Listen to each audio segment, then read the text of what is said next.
पूल नसल्याने झाड आडवं पडल्याने ग्रामस्थ व कर्मचाऱ्यांना मार्गस्थ होण्याची दुर्दैवी वेळ। स्वातंत्र्यानंतरही गावाला जाण्यासाठी रस्ता आणि मूलभूत सुविधांचा अभाव। दवाखान्यासाठी 9 किलोमीटरची पायपीट। अंगणवाडी सेविका इतर शासकीय कर्मचाऱ्यांना पावसाळ्यात जीव धोक्यात घालून करावा लागतो प्रवास।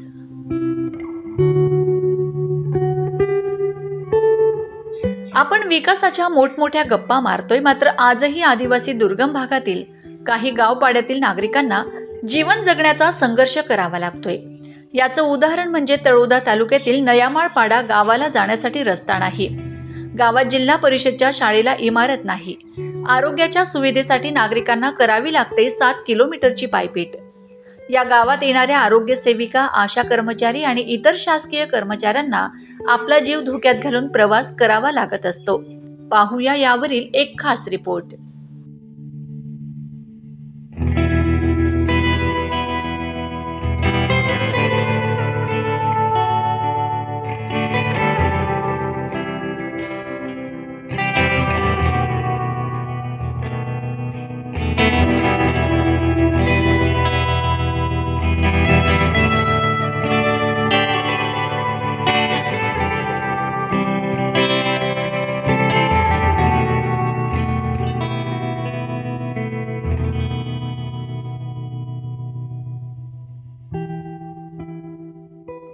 या गावात कुणी आजारी पडलं, एखाद्या शासकीय कामासाठी जायचं म्हटलं तर पावसाळ्यात जीव धोक्यात घालूनच प्रवास करावा लागतो।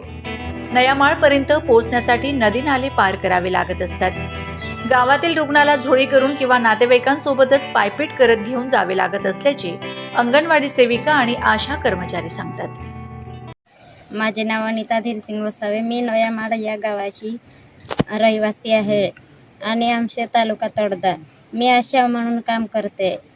आमचे जर पेशंट असले तर आम्ही दर्याखऱ्यातून झोडीतून घेऊन जातो। रस्त्याची सोय नसल्यामुळे आम्ही झोडी करून पेशंटला घेऊन जातो।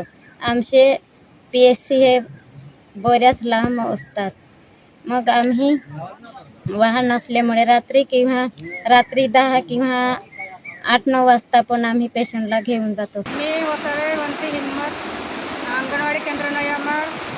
तिथून आम्हाला अंगणवाडीची मीटिंग आमची महिन्यातून 2 होते, सेक्टर आणि रिपोर्ट मीटिंग, म्हणजे मासिक आणि रिपोर्ट। आणि काही वेळेस TSR वाटपासाठी 2 फेऱ्या माराव्या लागतात। TSR घ्यायला जावं लागतं आणि इतर वैयक्तिक अजून कागदपत्रे काही अडचणीमुळे मागितले तर अजून तरी जावं लागतं। एवढ्या फेऱ्या होतात आणि आम्हाला फिरायला खूप अवघड आहे। रस्ते नसल्यामुळे आम्हाला नदी पार करून फिरावं लागतं, कधी जंगलातून जनावरांच्या तोंडातून बी निघावं लागतं। अशी परिस्थितीत आमचं जगणं आहे। तर आमच्या सरकारला एकच विनंती आहे की रस्ता तर करून दिला आम्हाला तर आम्ही अधिक अजून व्यवस्थित जगणार आणि आमचं जीवनपाणी चांगलं जाईल, ही अपेक्षा आहे आमच्या। गावातील शाळेला इमारत नाही, ती झोपडीत भरते। तीच परिस्थिती अंगणवाडीची पण आहे। गावात आरोग्य सुविधा नसल्याने लहान बाळासह मोठ्यांपर्यंत सर्वांना घेऊनच इच्छा गव्हाण गावाला जावे लागते। तिथून जिल्ह्याच्या ठिकाणी, तालुक्याच्या ठिकाणी रुग्णाला घेऊन उपचारासाठी जावे लागते। मी रुस्तम वसावे बोलतोय नयामाळून। आज आमच्या गावात स्वतंत्र होऊन 78 वर्ष झाले तरी आमच्या गावाला काही सोयीसुविधा उपलब्ध नाही।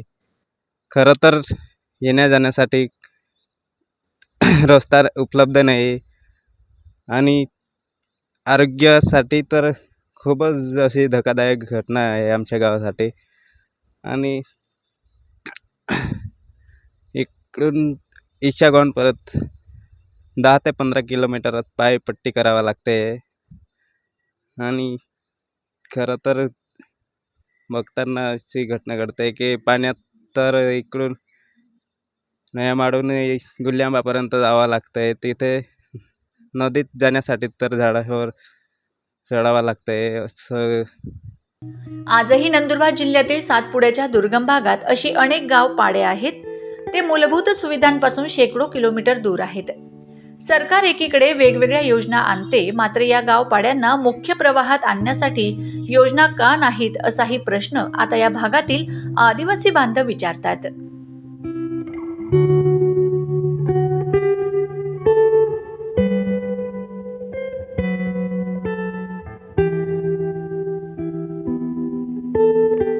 Bureau report, Navapur express news, Nandurbar.